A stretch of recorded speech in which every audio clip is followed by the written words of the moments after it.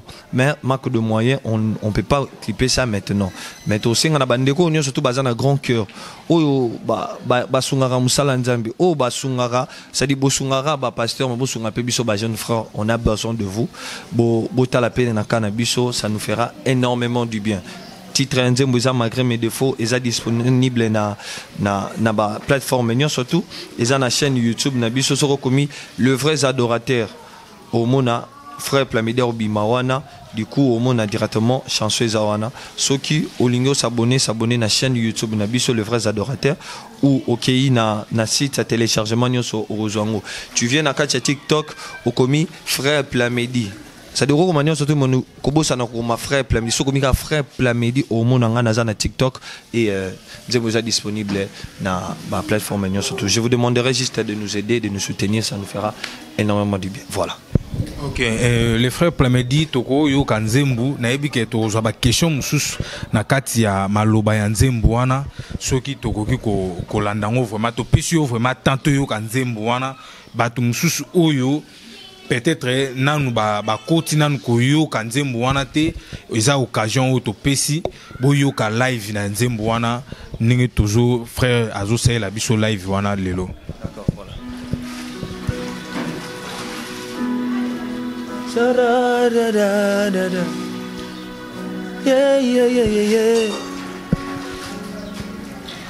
ozela te nayeba yo ozwa esika nanga ozela te nalinga yo polakisanga nzela.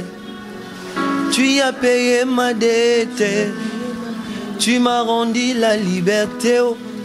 Otika ngwende na yo ya bokonzi bokufelanga moto ya masumwe.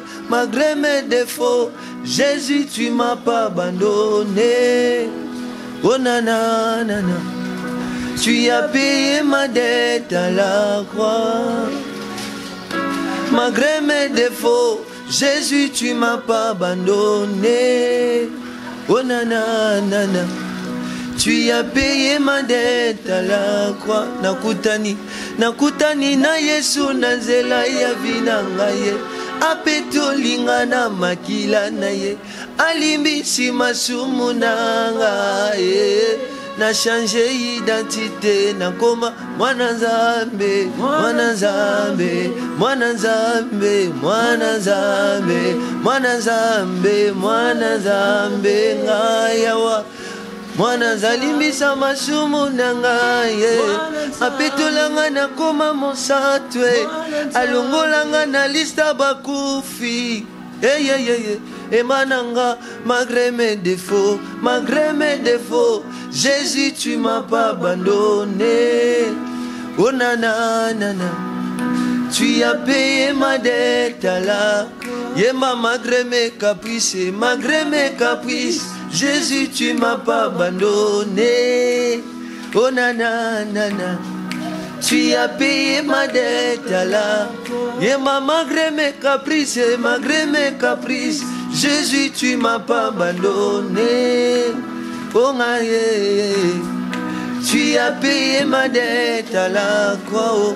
Oh moninga lelo nakoma mwana nzambe, mwana nzambe, mwana nzambe, mwana nzambe, mwana nzambe, mwana nzambe ngayawa. Mwana natika masumu nakoma, mwana natika milangwa nakoma, mwana natika kinumba nakoma, mwana za emananga. Malgré mes défauts, Jésus tu m'as pas abandonné. Oh nanana, tu as payé ma dette à la croix. Malgré mes défauts, Jésus tu m'as pas abandonné. Oh nanana, tu as payé ma dette à la croix. Nakutani na Yesu na nzela ya vina ngaye. Apeto linga na makila na ye. Alimbisi masumu na ngaye. To chanja identité, to koma bana nzambe, mwana nzambe, mwana nzambe, mwana nzambe, mwana nzambe, mwana nzambe ngaye.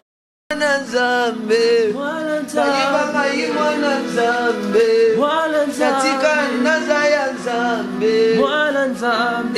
emananga. Malgré mes défauts, Jésus tu m'as pas abandonné. Oh nana, tu as payé ma dette à la croix. Et malgré mes défauts, Jésus tu m'as pas abandonné. Alimbisa na koma ya yeo, il a payé ma dette à la croix. Voilà. Et en tout cas, merci vraiment. Donc, les frères Asali Moussala. Les frères Asali Moussala, n'a pas si vraiment tant mobimba, hein, malgré mes défauts. Malgré mes défauts, mais Lelo n'a pas envie. Malgré mes défauts, Lelo n'a pas bonne santé. Malgré mes défauts, Lelo n'a pas tambola. Malgré mes défauts, Lelo n'a pas lia. Malgré mes défauts, Lelo n'a pas boti. Malgré mes défauts, donc il y a ko sakana kututé. Donc Nzambe azaka Nzambe, akotika la kaka Nzambe. Tous les ba serviteurs de Dieu. Tous les ba serviteurs de Dieu. Au Bazali, ceux tous les serviteurs de Dieu comme Ronsard, joie est vrai au Mauvier. Toujours serviteur de Dieu Gilda, joie est vrai au Vieux. Toujours serviteur de Dieu Blati, joie est vrai au Mauvier.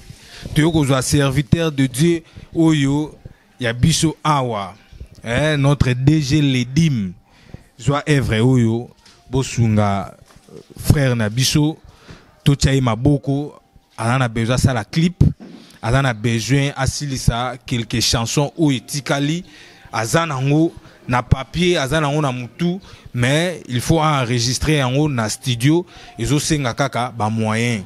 Donc, a pesika ka moi Evre Moko, poto yoka, pona lukumu na nkolo, tolanda, mais, babiloko mususu ezali fois ça là, manque ya ba moyen, to sungaye, to tchaye vraiment maboko, bo benga, numéro yango wana bo benga, ceux qui bo bengi directement, bo kutana na ye, azana e permanent, azo zela kaka ba soutien na bino, bo soutenir ye vraiment yango wana. Les frères Plamedi, malgré mes défauts, mais le loyo, tous envie biso nyonso. Inspiration ya titre. Bon, je pense que parce qu'il y a certaines personnes qui ont eu à écouter ça. Ils m'ont dit, mais frère, yo, il y a frère, fiston, tout ça. Alors, je tiens à répondre à ces gens-là. On a profité de la chaîne partout dans le monde balandara. La chanson, ça m'a venu. On était là dans un kilt, on chantait. Toyemba, Nzambe na chanson ya Nzembu ya frère fiston. Et à la fin, Nzembu tango sili, c'est par là ça. Il y a une chose qui m'attingera du coup naïbaïté, malobaou. Malgré mes défauts, en fait, là, je voulais exprimer l'amour de Dieu. Et Dieu nous a aimés le premier. Il nous a aimés avec nos karatés, il nous a aimés avec nos erreurs. Alors, c'est par là, cette parole est yenga. Tango yenga du coup, j'ai commencé à chanter ça. Malgré mes défauts, malgré mes défauts, malgré mes défauts. Et comme notamment Dieu m'a mis au cœur, il m'a dit, va chanter ça. Et c'est par là Dieu lui-même a pris soin de la parole, a géré ma surtout. Comme la Bible dit, quand il donne une révélation, il donne aussi la provision. Il a permis que Nazala provisionné na malobanaye et tout ça. Et pour dire que chanson et yangaï na plein culte, ils allaient cette parole et matinga na mutema pour exprimer l'amour de Dieu. Voilà. Malgré mes défauts. Ah! Ngapuna ko changer titre nanga. Les grands réalisateurs Gloire-Dil international et to comme vraiment déjà ko chiter vers fin émission na biso et message nini o ko lancer na ba ninga o bazotala yo bandeko oyo ceux qui balobi ba rejoindre yo ba ko joyo na adresse nini o répétera wapi plutôt. Bon, déjà, le message à mon non lancé na bananzambe surtout. Vraiment, avec sincérité dans le cœur, je vous demande juste tout son âme salanzambe. C'est Bible c'est l'œuvre de Dieu qui te bénira. Bah patron surtout bo pisara mbongo et pas bo faire tout ça, c'est pas mauvais, mais c'est aussi une très bonne chose quand votre frère j'ai un talent bimisi kabouye bo soutenir et ko sala bien na mutu nyonso azana posa ya ko ana posa baksa un plus na parce que projet zamnene o ezara justement petite et sérieux projet za tellement munene bato nyonso bana posa ngai nana posa na participer na projet o numéro ya téléphone na ngai eza 082 31 16 247 qui c'est plus 243 82 31 16 207. Tu m'appelles Boubingi ngai mwana na bino leki na bino yaya na bino ndeko na bino frère na bino boko ngai directement. Grand message encore na lancé na artiste surtout na bandeko surtout. Tu vois quand Dieu t'inspire ou quand Dieu te donne un truc, il faut oser. Dans la vie, il ne faut pas rester les bras croisés au kangi maboko. Non, il faut parfois oser dans la vie. Et quand tu oses, tu es en compagnie avec Dieu, tu vas réussir. Ne te sous-estime pas. Le peu où on a sur et au même loin, parce que tu ne sais pas, peut-être Dieu t'a donné capacité ya kosala biloko na maboko. Maboko nzamba pesio, le roi bakati yote, ceux qui otier en marche. au monde qui et qu'on porte l'eau en plus. Alors message à mon nez n'a pas lancé na bino ya ngwana eza ko oser, ne te sous-estime pas, ose tia mutu et ko simba ngai ndeko na bino na meki. Alors nazo senga soutien na bino na tie déjà pas na senga bino bo au pousser ngai pour na ken de loi et ça l'appelle le côté ndenge moi loba. Voilà. Ouais, photos à la ba égoïste était to lobika biso moko mais to zape na ba batamakasi bana sima na biso awa donc ba fandi kaka hein to pesa bango pe moi maloba to moni le deux frères baza sima na biso na ebité le frère bonjour. Bonjour. Comment on a un frère? Comment ils ont frère Nebou? Frère Nebou. Nous avons accompagné le frère Plamedi na carrière naie Babi yo zalaki témoin tant bozo composé tant inspiration et yaki yo zalaki sur place et bobandi ko chanter nzembo ngo binomi balé na éviter zalaki comment alors? Bon, c'était sur une atmosphère du Saint-Esprit. On était surpris. Donc zalaki le mot peut pas rien noter et surprisement comme ça pour le frère bando yembango ngape na la surpris na bando landa eti de tokomilelo. OK, ningi bokomilelo message nini ko pesa na part na yo pe na batu nyonso surtout yo ba landi biso na o ba zo landa biso par rapport ya œuvre na bino ningi zo kende ko lancer message ni. En tout cas, message za moko mokili balobaka soko lingo kene mbango faut kende yo moko. Mais ka soko lingo ke musika kende na bato yango to monaki eloko oyo ekoko zaka cacheté par frère Plamedi ndalinga tiango à la portée de tout le monde.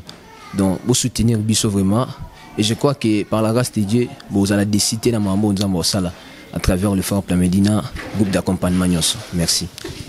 OK, vous allez décider bino nyonso bo soutenir nga zoli la soutien pour na frère nanga. Déjà o ngana zoyoka je pense pas que bino bozoyoka yango mais pour yoka o ngana zoyoka il faut pousser na pembeni o ngana zali yo pour yoka yango o sentir yango tout ça frère maboko bo benga bo ça frère maboko et surtout nazo lancer appel na sœur oyo tantine oyo asungaka ba orphelin mingi ngamoko naza témoin mal oza awate mais au tinda biloko ngamo na kinana ke remettre yango nazo lancer appel au panayo Rit Mutombo depuis France to soutenir le frère Plamedi yo oza mutu yo yebi déjà makambo ya Nzambe oyebi ndenge mambo ya Nzambe fonctionnaka soutenir le frère même atana $500 à pamba et ko sala yo lokoté même à toche 1000 et ko sala yo lokoté à continuer ko sala ba clip na studio na ye azongela ba chanson mususu oyo etikala ki to soutenir ye vraiment en tout cas ekozala malamu mingi Nzambe akobakisa moko ya kopo na ba karaf ya ba vina bino Nzambe vraiment akobakisa kobosa na bino te même na bino te ata epa ya bana na bino même pas kaka epa ya rythme na batu nyonso tu oyo bazolanda biso en tout cas bo soutenir œuvre oyo Nzamba robosa na binote vraiment Nzamba robosa na te et to komi vraiment na fin ya émission na biso na ebité yo po boire albanga bah bon toutefois tobengoka bongo pour isa bongo il y a des gens oyo ba travailler dans l'ombre pour que Mwandambu ya essaye oyo et à la réalisable comme mon frère qui m'a aidé mon frère Anatole que je salue, mon frère Sam, mon frère Obed qui est derrière, mon frère Abed, vraiment là où vous êtes, que Dieu vous bénisse, et Norbo Sanaté, sans oublier le pasteur Mananga et le pasteur Aimé et le pasteur Didier et notre papa Simon. Mais comment donc? C'est un grand homme de Dieu. Et aussi sa femme, Maman Lorette, aussi ma sœur personnelle, vraiment, Yashimen Mawika. La dissert nangaï vraiment dans les fort. Et na église Mobimba, MK, tout le monde na Pesibino Bambote. Et ma maman Waboti Ngaï, Sylvie, maman Sylvie, Nzamba Pambola yo, ma petite sœur chérie, Sephora, mon petit frère Dida, mon grand frère qui est en Europe, Rabi, Bouakassa, et aussi sa femme Sephora, Nzamba Pambola Bino, toute la famille, vraiment, je vous mets au cœur ici. Merci pour notre soutien Bino. Et Nabato Nyon surtout pour Hollanda Ngai, Nabato Nyon surtout pour Rosana, idée ba soutenir Ngai, Nzambe déjà Pambola Bino, Ndenge, l'homme de Diaoucho Ban, ça dit Nzamba Baki Saba Mai, Nabakarafi, Abavina Bino, et si que Bimi Nzamba Zongi c'est belé. Voilà. Et aussi, je tiens à remercier na bateau bayambi biswawa maman chaîne Koba Plus aussi, n'oublie pas la chaîne Koba Plus, la chaîne le plus suivie du monde entier, et le frère Gloirdi qui est derrière la caméra le caméraman international, il est vraiment Nzamba Monaye. Et aussi dans l'espace Oyo Kitoko bayambi biswawa il y a la famille Sedek, et je tiens aussi à remercier cette famille Nzamba Pambola Bango. Voilà, c'est un peu ça. Okay, merci beaucoup. Et peut-être le frère Nebou l'aime soit cause à la namoi le lobapé à Robax à Yasuka. Et bien frère pour avoir rapport ma banque comment on partout hein. Bon. Je remercie Nzambe parce que pour l'encadrement, parce que tout comme les lots ils ont tout bandit quelque part. On a eu des personnes qui étaient là auprès de nous pour nous encadrer, pour nous apprendre des A à Z dans les choses de Dieu, mais aussi dans la musique. Le papa Steve que je salue, le frère Trésor, le frère Brunel, ouais, le frère Brunel que je salue en passant. En tout cas, vraiment, sans oublier maman, ma mère, maman Alpha, que je salue encore, la sœur Obédine, mais aussi la sœur Bita, que je salue. Merci. Ok, merci beaucoup na batunio surtout balandinio surtout ya Lingomba Koba Plus. En tout cas, vraiment merci Nabino. Tobo sanité. Topé ça qui déjà, to fongola qui déjà ba porte. Koba Plus c'est fongola qui ba porte na batunio surtout oyo aningi ale qui sa publicité na Koba Plus ba porte eza déjà vraiment à kofungwama benga na numéro oyo ozala mutu agence maison d'habillement ezala mutu ya flat donc ba tendance vraiment nion chose on a besoin et loko na yo et les kaka en tout moment na ba émission ya Martin le bourgeois chose on a besoin et les kaka na ba émission na nion so benga na numéro oyo to solo là et kozala vraiment kitoko mingi. Et merci aussi na yao yanga ya motema Jojo Ngonda wana pena mon pote à moi vraiment na bossa na rayote partout aux alim. Et merci aussi à mon frère Bouteko Mutasi Minjil na makambu yaba yemo kaka yebi. Et merci aussi à Gloirdi papa bananyo na maman bananyo Gloirdi muto asimbi caméra ou aza derrière caméra muto yo azo moni sabilili azo benda ba beauté azo sala ke no bo mona nga clair ne bozo mona nga boye. Et Gloirdi vraiment ya yo yango wana ba merci yo yebi kaka manye biso tozala vraiment kitoko. Et merci aussi à vous, bye.